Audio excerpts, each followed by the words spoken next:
Good afternoon and welcome to SMarketPlace. We are broadcasting from Denver, and we are a show about sales, marketing, and rock and roll. My co-host is Tom Dempsey. Welcome, Tom. Hey, Keith, how are you? We're doing well today. How are you? Hey, I'm excellent as always, for sure. Good to see you down in the rock and roll room. We have an amazing guest today. We had a little chit chat before the start of the show. Adam O'Leary is a creative agency owner, and I'll let you do your own introduction. Adam, welcome. Thanks, Keith. Thanks, Tom. Appreciate you guys having me on the show today. Adam O'Leary with Incite Branding, Marketing, and Creative. We are a full-service ad agency headquartered out of Denver. We have locations in Chicago, some work in New York City, but we're kind of born and bred here in the Denver area. But yeah, I have a great team of creatives and project managers and web developers that kind of help us develop all kinds of cool stuff for clients across the country and, well, across the world. We've got some international stuff that we've done in the past. So I'm happy to be here. Well, we're happy to have you, and that's quite a feat to build an agency out. I've been on that side, and congratulations. Thank you. Yeah, it's been, it's ups and downs with any business, and it's, but I think we've gotten to a point where we manage it really well and got a great process in place and a great team in place that, to kind of alleviate some of the challenges, but there's always challenges no matter what. So but we'll take them as they come. Why'd you get in the business in the first place? I worked client side for a long time. So, at the beginning of my career, I was in sales, and this was back in the days where you'd get on the phone and just start smiling and dialing, as they used to call it.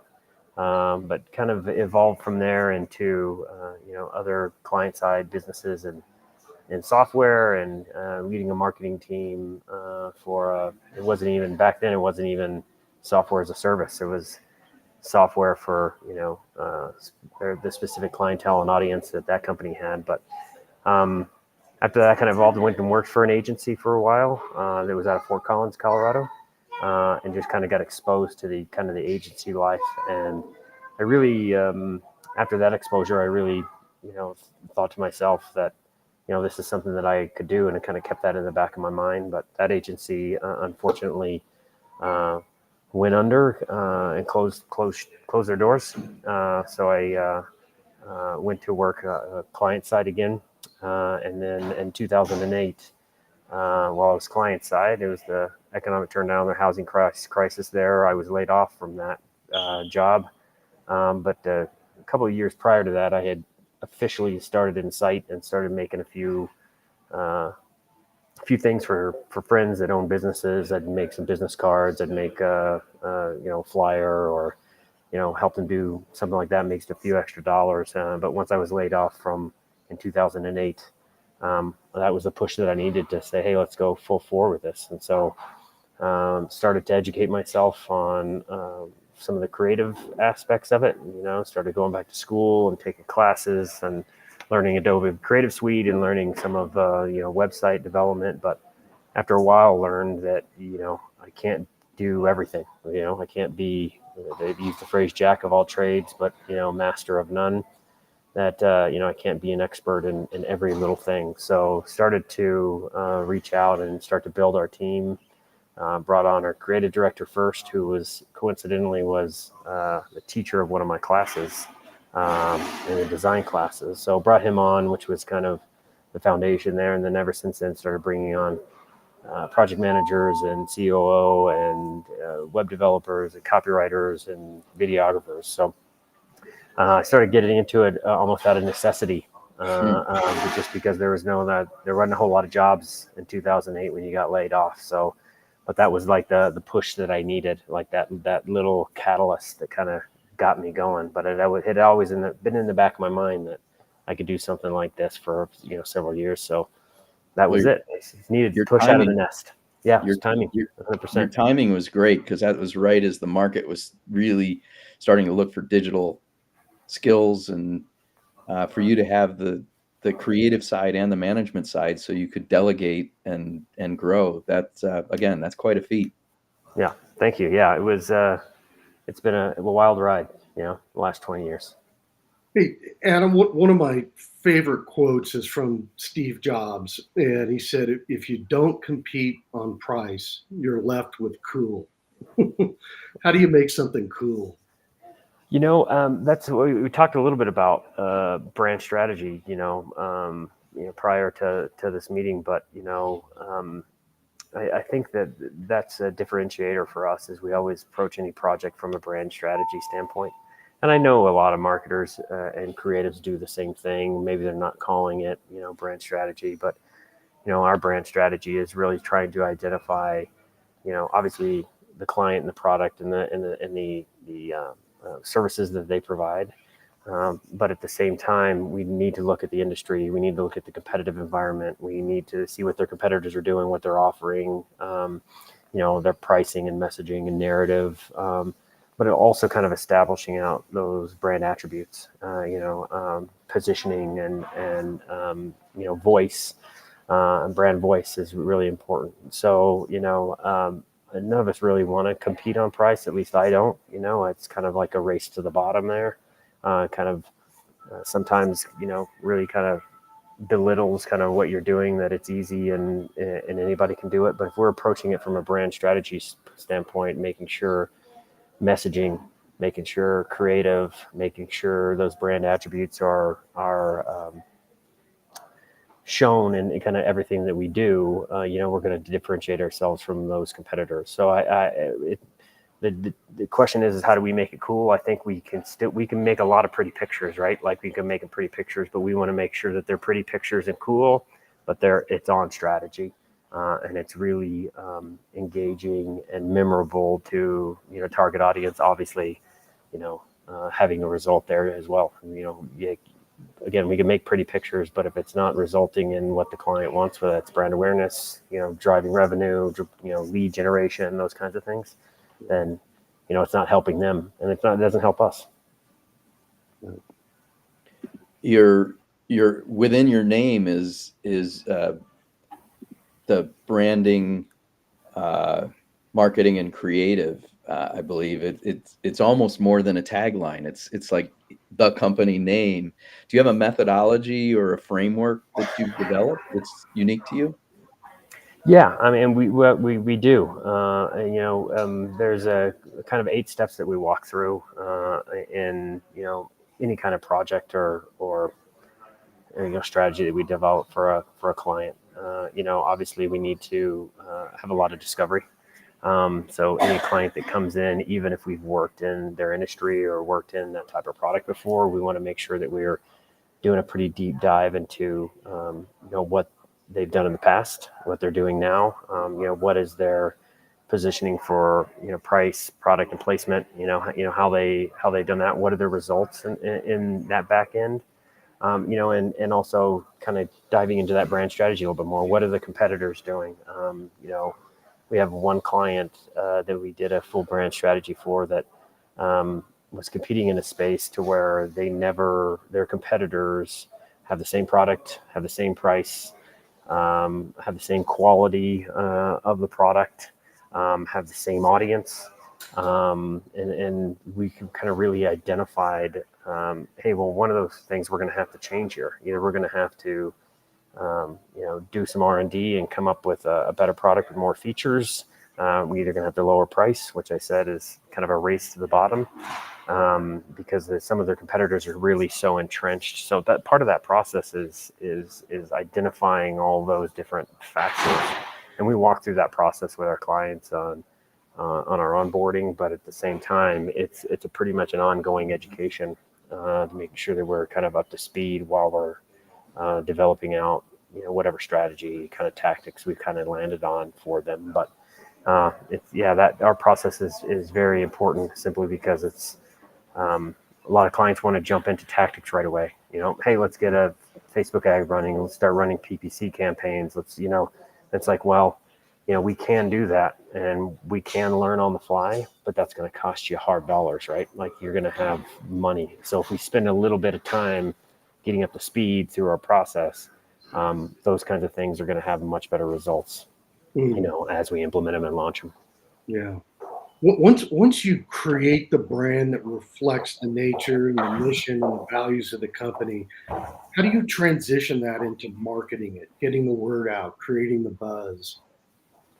Yeah, I mean, it's, once we've identified all of those things, I think that the key there, and I guess the hard part is bringing all of leadership around to speaking with one voice. And that's, again, a part of that brand strategy, making sure that everybody's on the same road, on the same track, and everybody believes in it. So, once that's established, and we've kind of established those brand attributes, what are we trying to communicate? What is the emotional connection to a product or service? And let me be honest, some industrial parts manufacturers, it's hard to get an emotional attachment. I mean, it's easy for fashion and retail and even food, right? Like, those kinds of things kind of have that emotional attachment. But how we keeping a better connection? But once we have those brand attributes kind of established, well, those brand attributes dictate all of those other things. It dictates in creative, shape, texture, color, photography, videography, any of those kinds of things, to make sure that we're trying to represent those brand attributes in everything that we do from a creative standpoint. And it's hard to do that every single time without fail, right? Like, just, how do we create an image or create an animation, for example, that kind of hits on all those brand attributes right away in that 2 seconds that somebody may see something like that. So it's all based on that brand strategy foundation, and making sure that we're kind of trying to represent all those brand attributes every time. We had a guest earlier, Kevin Perlmutter, who talked about one of his case studies where he took a supply chain software company that was competing on the same attributes of every other company in their space, and they boiled it down to the word confidence, right? That company, the emotional impact was that you're confident the materials will be on the manufacturing line because your supply chain is running effectively. Talk a little bit about how you take something like that from your experience, and get people to understand that there is an emotional connection to something as dry as a piece of software or a spreadsheet. Yeah, I mean, a good example for another industrial parts manufacturer, I use this one just because it's a good example, is, I think we ended up, landing on that transcendence. What is that one thing? If we can only communicate one thing to a client of what they provide to them, in that particular case, we hit on knowledgeable, peace of mind, that kind of thing. So it's hard to communicate to the client, but throughout the whole brand strategy process, it's a total collaboration, and we're kind of walking through the steps with them. Obviously, the part of the brand strategy has visioning sessions and multiple conversations, and this kind of collaboration that really kind of walks them through that piece. But we explain it repetitively. And we're trying to kind of get an emotional connection rather than a logical connection. But usually every client's, really open to that, right? And they're seeing that there's just something more to, even as something as dry as industrial parts, something as mundane, I guess, and simple as those things. How are we trying to get that emotional connection? In that particular case, we're trying to communicate to their clients that if their clients come to them and get the parts, they have peace of mind, right? That the client is knowledgeable, and they know that they can rely on that, and that emotional, that peace of mind is that emotional connection. I'm going to throw out another quote. I don't know why I'm full of quotes today, Keith. But this one is from Tom Peters, and he said, "The problem isn't creating new ideas, it's getting the old ideas out of your head. Mm-hmm. You know, and I think of different brands who reinvigorated themselves or they pivoted and they need to rebrand. And it's so hard from a consumer standpoint when you have a perception based on that brand in your mind and you have a company that's trying to pivot or reinvigorate. Um, how do you get consumers to buy into it? And an example is Apple was stale at one point before iPod and before iPhone. They were kind of on autopilot, and you know that same Apple brand still existed, but the perception of it was a little different back then. Yeah, I mean, I think changing a consumer's perception is not like turning on a switch, right? Like it's kind of accomplished over time and consistency and repetition. One of the good examples, it was several years ago where Gap changed their logo out, and it was a slight tweak to, if I remember right, it was a slight tweak to, the type of font that they were using, but their consumers kind of freaked out and kind of pushed back, and they had to go back to the old Gap logo. So, changing a client's perception, especially when they have that emotional connection, it's difficult. But over time and consistency, and that's why again, a brand strategy is something good to have, because that's your roadmap, and that is shared down the line and throughout the organization of what we're trying to do. And larger organizations that have huge departments and huge creative departments and sales force and other marketing people, if that's not communicated down the line, changing that perception in your consumer's mind is going to be difficult, because everybody can kind of go off on their own tangent, things that they like and don't like. So I think it's a big challenge for a lot of clients when you're starting to change your perception. But people like the Gap and Apple have the money and the budget behind that, have huge audiences. But some of the clients that we work with, their audiences are very specific and very small, either geographically or psychographically, whatever that may be. But it still bodes well. It's still the strategy is still repetition and consistency. Yeah. So it's really on many levels, it's an exercise in leadership, right? So you're doing the internal work, you're doing the work with the client, and then the leadership has to translate into content strategy and how you go forward to execute that. How do you then transfer from the creative and that planning and all of that internal work with the client so that everyone's on the same page and then execute it? Talk to us a little bit about making that transition.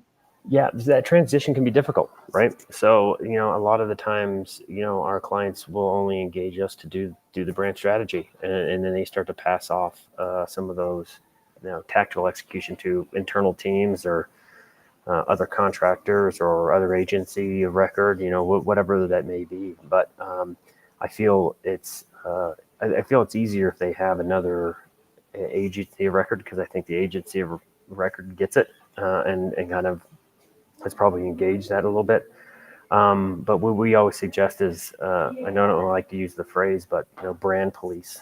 There's always somebody that needs to make sure, brand manager, if you will, to make sure that everything is going out is hitting on all those things. So we always suggest that, and that brand manager could be the CEO, the president, it could be a mid-level manager.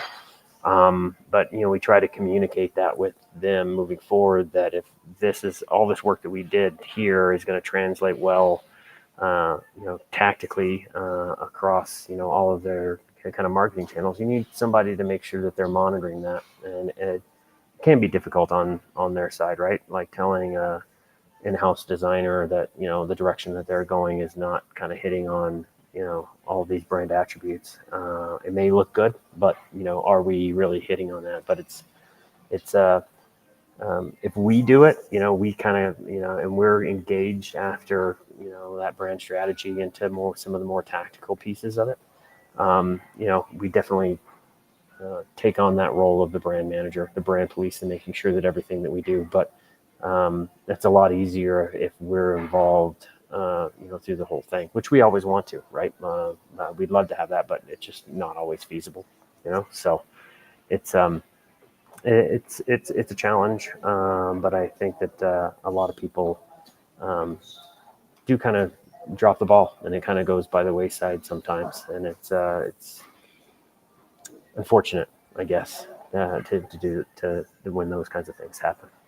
So Side is when you have executive sponsorship and you're working with a CEO or a CMO that understands and has the media savvy and can see the world through the other side of the glass and translate that brand work into as you said, the brand police, right? So that internally we're all on message.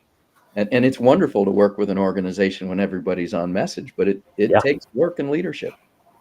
yeah, and I understand it's just, there's a lot of people have a lot of great ideas, right? And especially kind of in-house graphic designers, they want to kind of explore some creative that they've been working on that they think would look cool, and a lot of that work, can be super personal, right? So, and so any kind of constructive criticism, can lead to, resentment and kind of, emotions on, people's side. But we always talk about, it doesn't matter kind of what I think. I'm more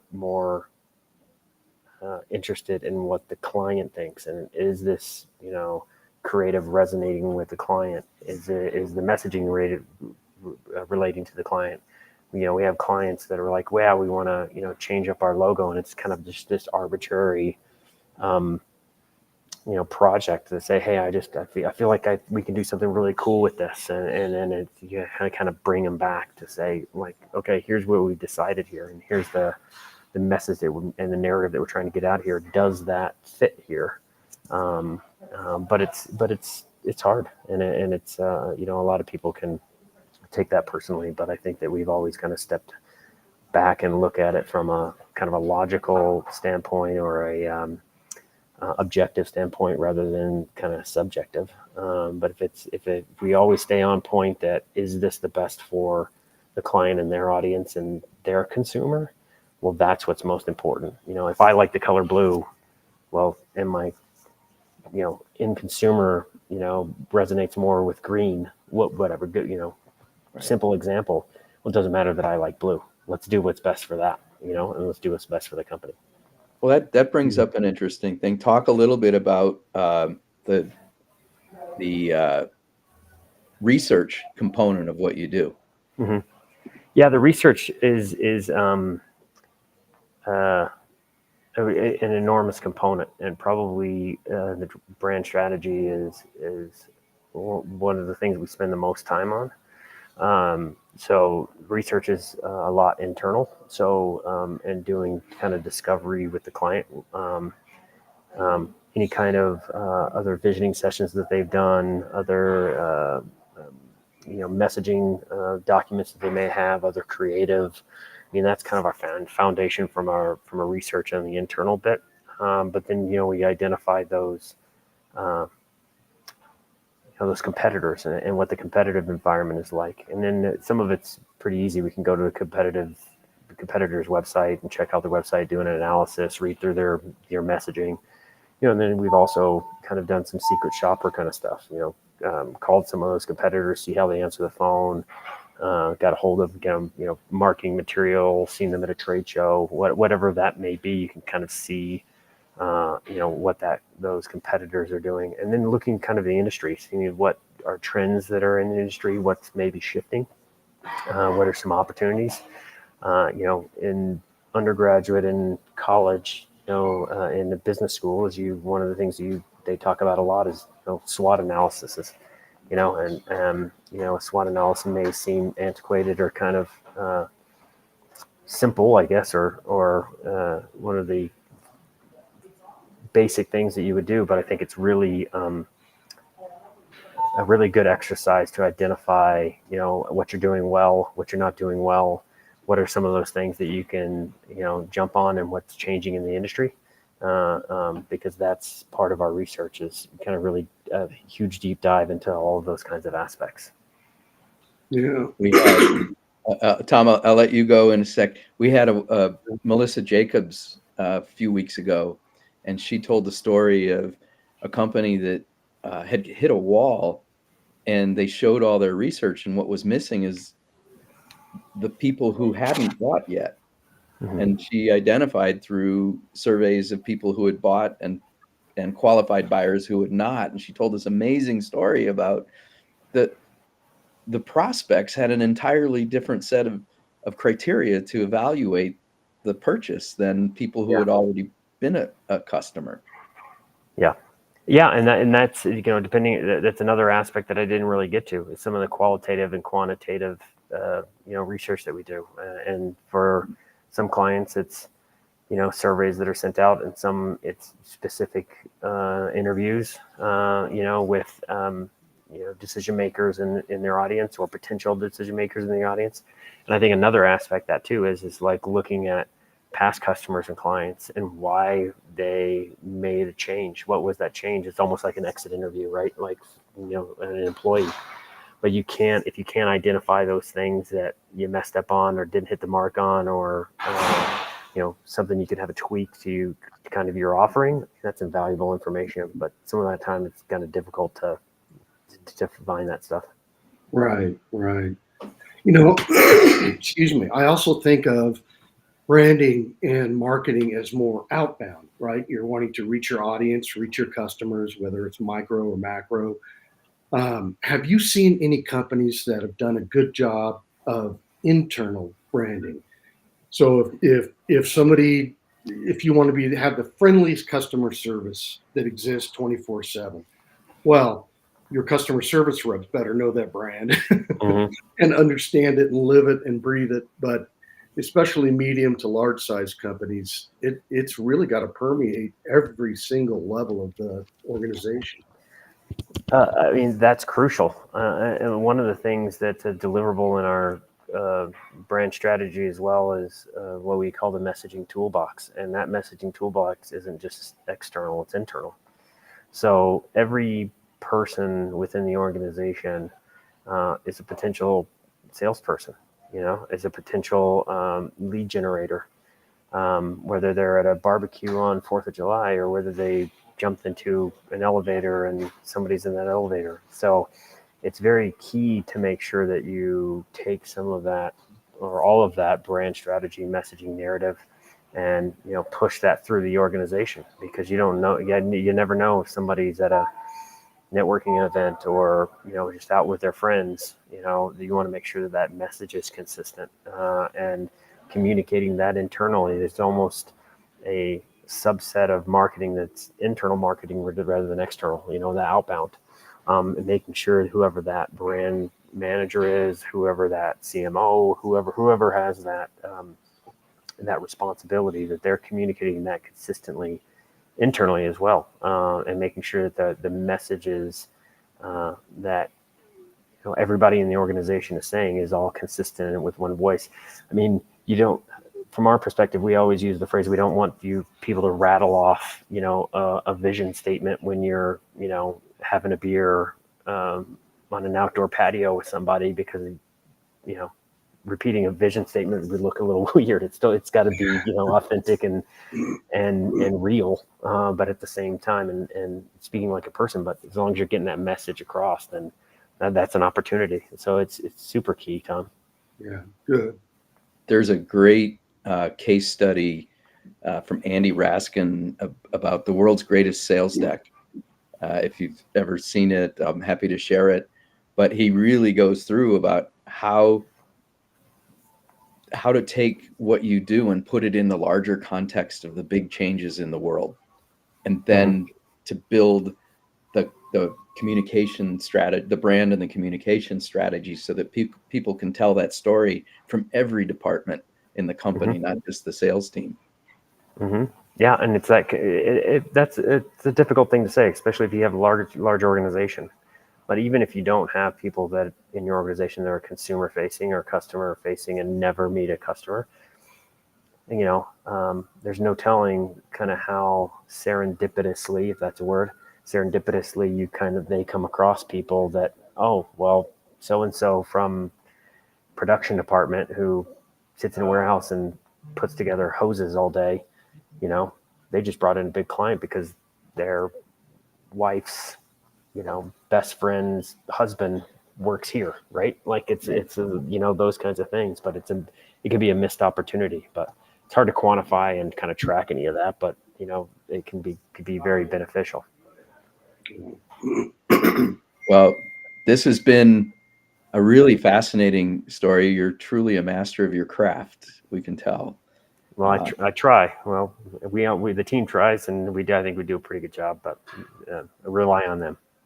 Well, this is the point that we get to our favorite part of the show and find out a little bit about what you like about rock and roll, whether you like rock and roll, what your music experience has been.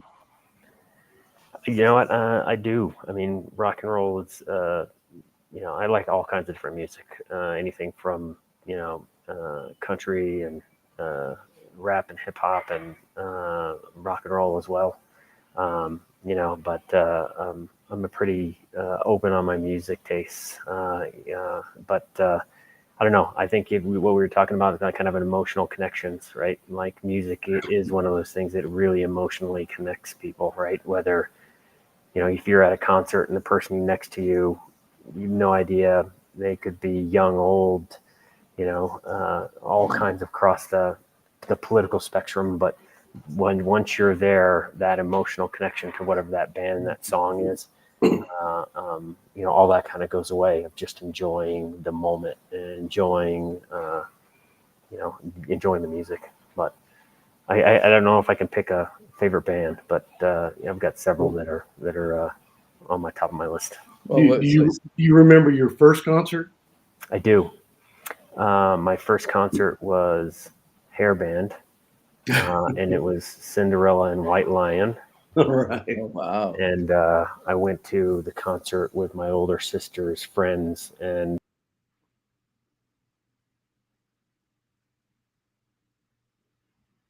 it was 5'10", 100 nothing. Am I still there? I almost thought the connection got lost there. You guys still hear me? I hear you. Yes. Yeah. Anyway, but at the time I'm 5'0", 100 and nothing pounds in on the floor of this big concert. But my sister's boyfriend's, his best friend was he's 6'2", big guy, and he was just kind of holding me in place so I wasn't getting knocked around during the concert. But it's a pretty memorable one. And you went back for more. Yeah. Well, then the next year we did another hairband concert, Warrant and Poison. That was a big deal in probably the 6th grade, 7th grade. I forget about like that, but hairbands back in those days were it. So you started young. Yeah. 100%. Someone pointed out recently on one of our interviews that you kind of hit your nadir at about age 23, and then you're in your zone, and then you get married and have kids, and it just is a kind of a declining experience. So interesting, you started so young. Yeah, I guess I had 2 older sisters that that I would kind of tag along to some of that stuff, right? Like but I don't know that I would let my son that young go to a concert like that. Not because of the format or the type of music, but it's just kind of wild for that young of a kid. But it was fun. Yeah. Always remember it. Yeah, 100%. I one time got a call. So I recently moved to Denver and was in the New York City area, and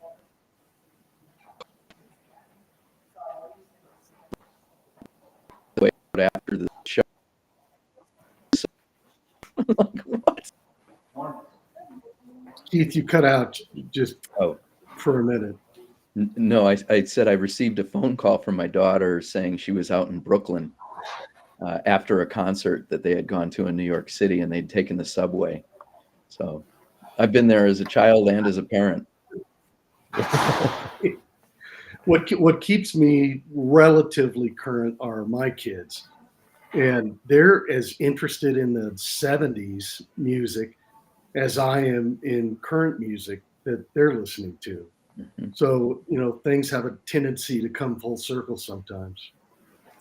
Yeah, it's a lot easier now, right? Pandora and Spotify, and I mean, back in our day, guys, right? Like if somebody didn't have a cassette or a record or CD of the thing, I guess you could find it on the radio, but I mean, it's not as easy just to kind of listen to all that stuff. I just recently saw somebody a colleague of mine, his son was in college, and he was playing songs that I played in college. And he used a phrase. He's like, I said something. I was like, we used to listen to that song all the time on repeat and repeat and repeat. And he goes, well, it may be old, but it's gold. It's old but gold. And it's like the music. I was like, yeah, it's awesome. So who are you listening to now? You know what? I listen to a lot of stuff from my youth, right? So, but there's a lot of bands that I like that are kind of overseas bands, some Irish bands. Not a huge fan of U2. I like some of their songs. I mean, that's probably the most popular, I guess, or most well-known Irish band. But last year we got the opportunity to go see U2 in the Sphere in Las Vegas when they had first launched it, and a phenomenal experience. But it was super, super cool. But I like some of U2 songs, but I'm more on some of the fringe kind of like less well-known kind of bands on the international side. Yeah. We've talked a lot about how today, whether you're selling software or a widget or food, anything, you really have to have the mentality of a band, right? Different creative ideas coming together under a theme that people can recognize as a brand. And then you have everything from CDs and streaming to licensing deals to selling tickets. It's all about using creative to sell.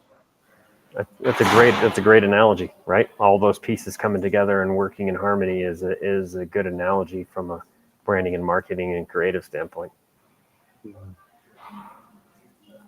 Well, I'll tell you what, this is, it's always interesting for Keith and I both because we get to learn from our guests. And I think we learned a lot from you today and really appreciate it. Well, I appreciate you guys inviting me on. I enjoyed chatting with you guys and sharing what I can share. Happy to do it. Well, we met at the Denver Athletic Club, just kind of waving to each other, and it's been a year. So I'm just thrilled that we took this to the next level and got to know you a little bit, and we have you in our network now, and look forward to collaborating more in the future. 100%. I'm happy to do that. Yeah. But I hope to kind of see you guys, Tom. I hope to meet you in person one day. Yeah. Looks like you have a big collection behind you. Yeah. Yeah. I'll have you over. Perfect. You don't have to twist my arm. Okay, you got it.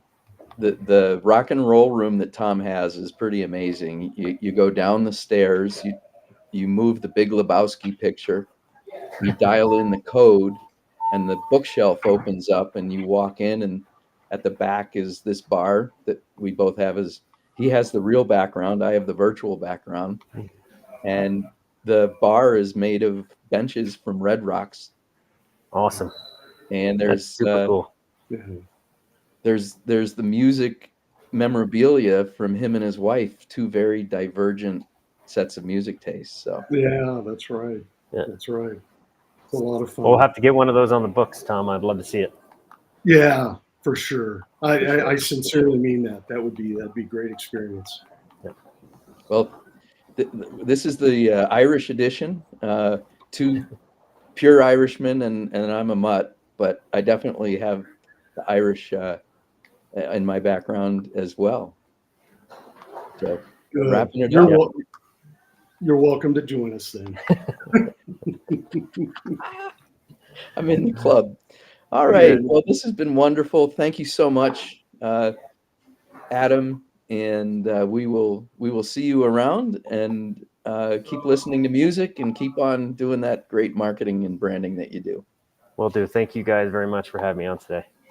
Thanks for Great sharing. to see you. Thank you.